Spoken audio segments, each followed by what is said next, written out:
Memang dia hebat sekali. Begitu dia ditembak, mati hidup lagi, dia dipotong-potong hidup lagi. Kita juga pernah mendengar namanya Ajian Roworontek. Dan itu adalah ciptaan Kanjeng Sunan Kalijogo. Itu saya ajak di sini tuh istilahnya tirakat 3 hari, 3 malam. Itu agak ke timur sana, agak ke timur sana.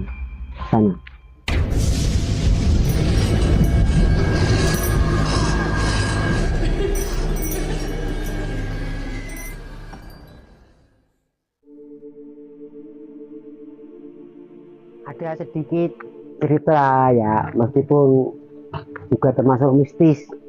Dan sekali lagi apa yang saya sampaikan ini saya beri kebebasan. Nanti percaya monggo, nggak percaya nggak masalah ya.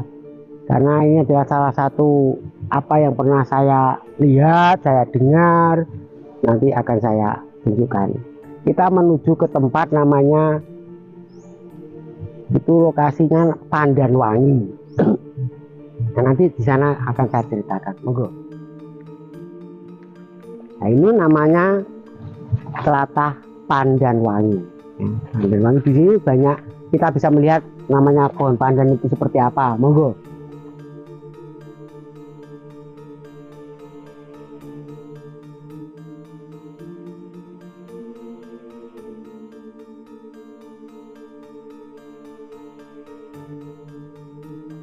Nah, inilah pohon pandan.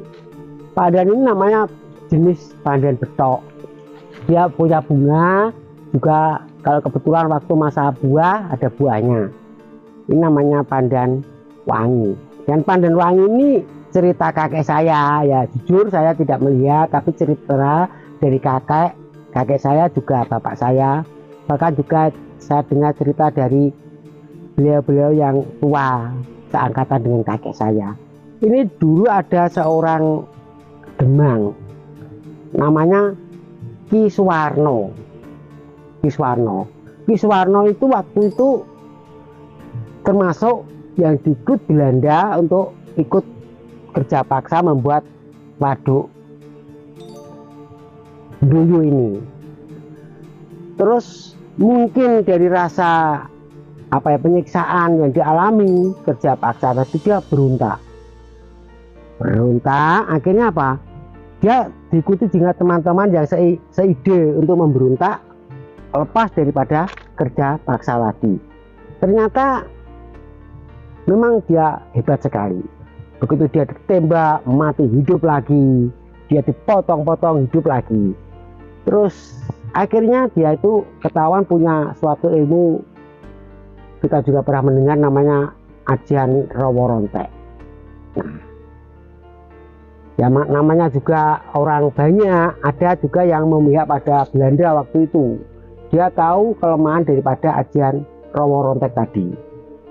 Akhirnya dia diikat, dipotong, kepalanya itu ditanam di sini dan tubuhnya itu ditanam di tempat lain, karena kelemahannya jangan sampai tubuh itu meskipun ditanam berdekatan, tapi kalau dia itu dibatasi oleh sungai, itu dia tidak akan menyatu. Itulah kelemahan daripada Ajian Roworontek. Kepalanya ditaruh di sini memang.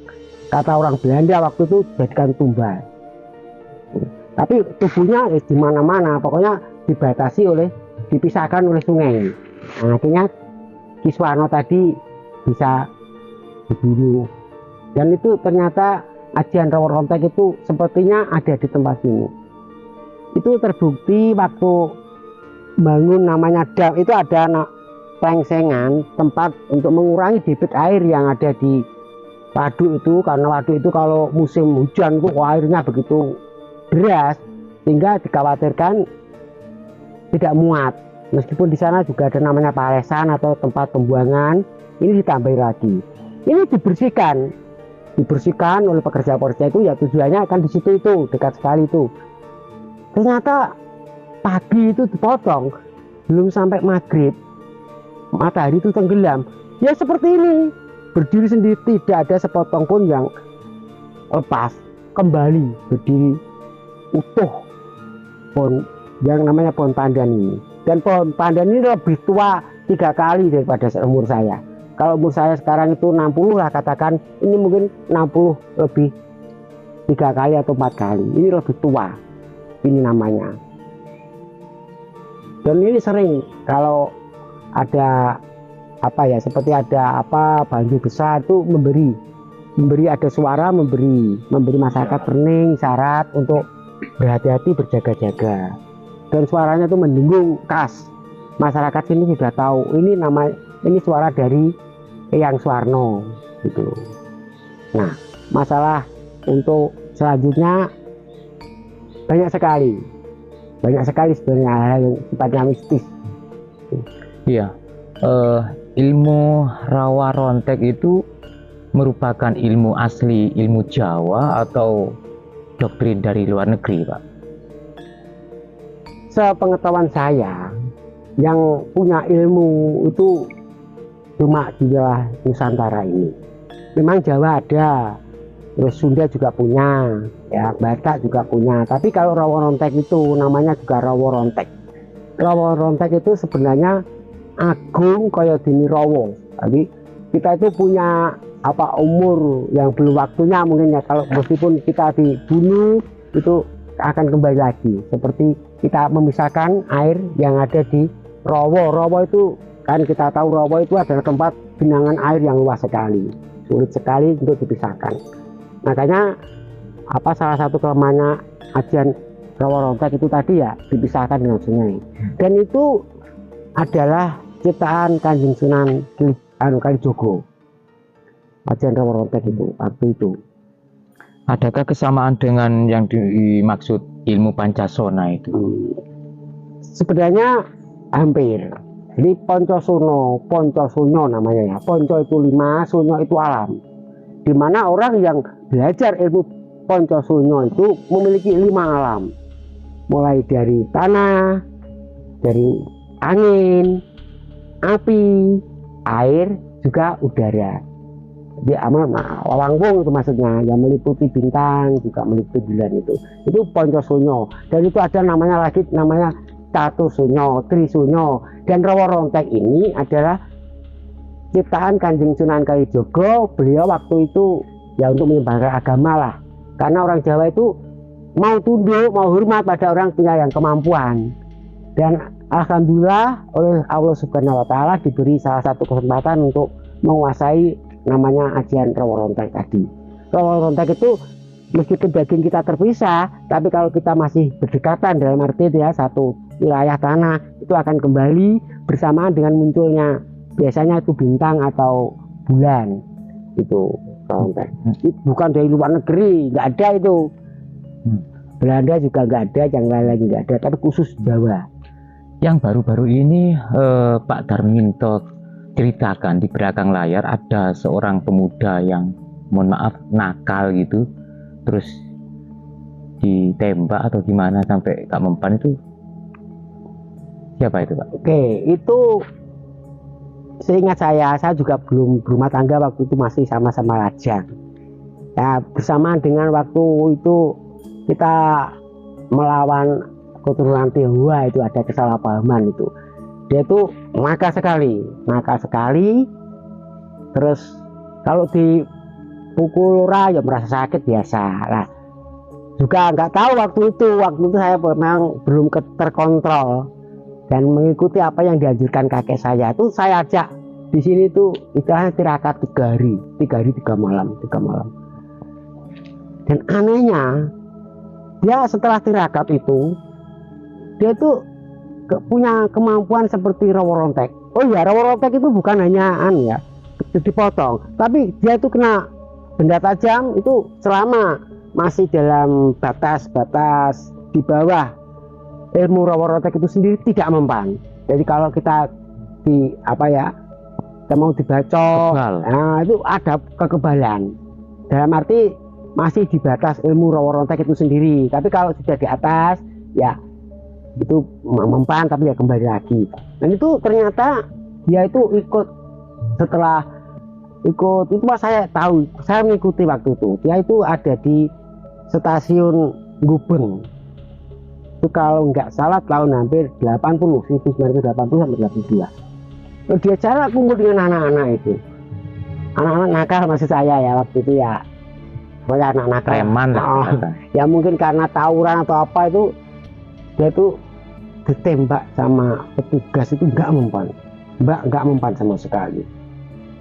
Itu Dan setelah bertirakat di sini bertirakat di atau sini. bertapa di sini. Iya. Dan waktu itu gini ceritanya, saya itu kalau ingat saya, waktu itu saya mau becek, kalau orang sini becek atau buh kondangan. Waktu itu nggak tahu ya, masih bebas namanya dadu atau uduk itu. Dan dilalah saya itu kok ya ikut waktu itu. Saya ikut dadu, uang saya habis, uang dia juga habis.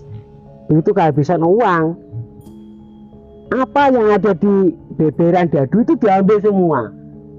Nah, tentu saja mereka juga marah. Itu dipukuli orang buaya itu, dia nggak merasakan apa-apa. Akhirnya takut semua. Dan saya sama dia bisa buh lagi. Itu saya juga lucu ya. Apa nama? Astagfirullahaladzim, semoga nggak akan terulang pengalaman itu.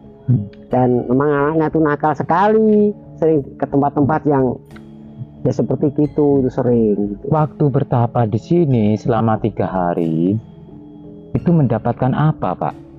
Nah, gini ceritanya. Waktu itu saya juga ikut kok. Cuma saya nggak niat ngambil, cuma saya ngikuti dia, dalam itu ngontrol gitu aja. Pada malam hari pertama kedua itu nggak merasa apa-apa. Tapi hari ketiga dia itu seperti kena apa ya? Ada angin silir-silir gitu. Terus dia merasa tubuhnya segar. Padahal 3 hari 3 malam itu nggak makan. Segar. Habis itu seperti ada tetesan. Bukan embun ya, bukan embun, tapi memang tetesan. Itu mulai dari apa namanya di kepala, kalau orang Jawa mengatakan bundunan, itu terus meresap ke tubuhnya. Nah itu, terus setelah itu dia seperti tidak ingat apa-apa. Itu dia ngomong sama saya. Setelah itu dia sadar biasa, ya biasa. Gitu. Lokasi, Pak, mohon diberitahu kepada kami, Pak. Lokasi seorang pemuda yang tidak mempan, ditembak, dipukuli, dibacok waktu tirakat di sini selama 3 hari. Lokasi, titik lokasinya di mana, Pak? Itu ada agak ke timur sana, agak ke timur sana lokasinya. Oh, di tengah-tengah situ. Ya, betul. Itu kan rimbun sekali dengan pandan apa namanya? Pandan betok. Pandan ri ya. Pandan ri. Jadi di tengah-tengah situ, Pak, ya, lokasi betul. untuk tirakatnya, Pak. Oke. Adakah sesuatu yang gaib lainnya, mungkin penampakan apa begitu di sini? Kan ini kan memang terkenal angker, Pak ya. Betul. Apalagi, Pak? Ya, ini gini. Di sini ini ada semacam lubang yang dipercaya orang sini namanya rong. Rong itu ada lubang. Memang sini jurang waktu itu. Jurang dalam sekali. Jurang bajul sak judu. Namanya bajul buntung. Namanya bajul buntung itu tidak punya ekor. Tidak punya ekor. Nah, ini kalau ada apa ya? Ada bahaya atau apa itu seperti gerak. Itu nggak tahu apa dia tuh memposisikan diri untuk semakin kuat atau gimana gerak. Gitu. Dan itu masih sering orang lihat. Biasanya kalau hari seperti Selosot Kliwon di sini, yang paling sering Selosot Kliwon itu buaya ya keluarnya. Buaya tak duduk tanpa ekor namanya bajul buntung. Terus yang pernah itu waktu apa ya, kalau nggak salah waktu Petrus ada misterius. Petrus itu kalau nggak salah ya sekitar 1980-an atau 92 gitu ya. 1982-an. Itu ada orang sini, bukan ini ya, tetangga desa itu. Dia itu sebenarnya apa ya? Cuma cari kayu. Kalau orang sini namanya belandong. Tapi memang itu dia itu dibawa Petrus. Terus akhirnya dia sembunyi di sini. Tuh nggak bisa terlihat, juga seperti dilindungi, dan begitu dia keluar dari sini itu sudah nggak ada masalah, bahkan orangnya sampai meninggal dalam posisi biasa, jadi nggak sampai kenapa. Itu 2 orang itu aslinya orang dari desa Kaci karena Jombang, terus dia rumah tangga di sini, namanya Pak Jamal langsung itu. Dia cuma biasa seperti itu ngambil air di hutan, cari hutan ke Bandung. Tapi namanya waktu itu kan Petrus itu kan banyak yang ngawur juga. Ya. Orang incarannya para preman. Preman, tapi orang-orang yang sebenarnya bahkan orang yang tidak preman pun dikepiauan bertato saja sudah hilang. Gitu. Tinggal nama ya Pak ya. Itulah kan salah kaprah. Ya alhamdulillah selamat. Ya meninggal dalam posisi baik.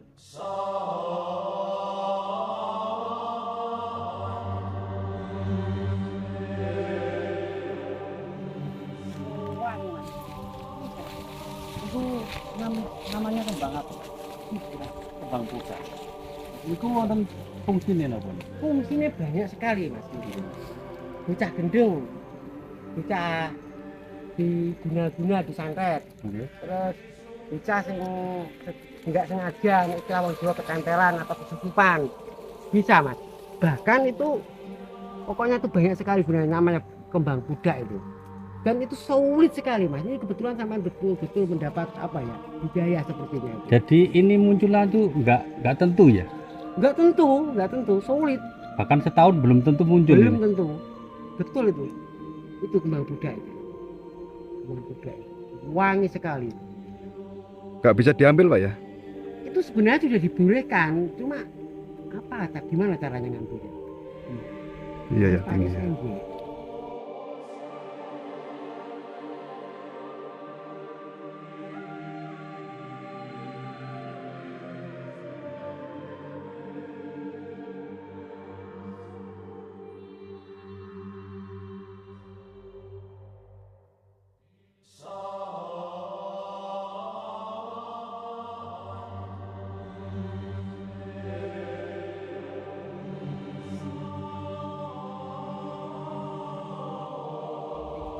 Seakan-akan memang untuk dikasih ke kita ya. Kita tidak melukai. Tidak melukai, ya kayak kering gitu loh.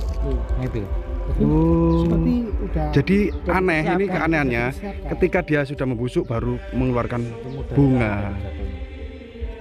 Pantesan kok misterius, ketika muda nggak kelihatan bunganya. Jadi ini dikasihkan kita.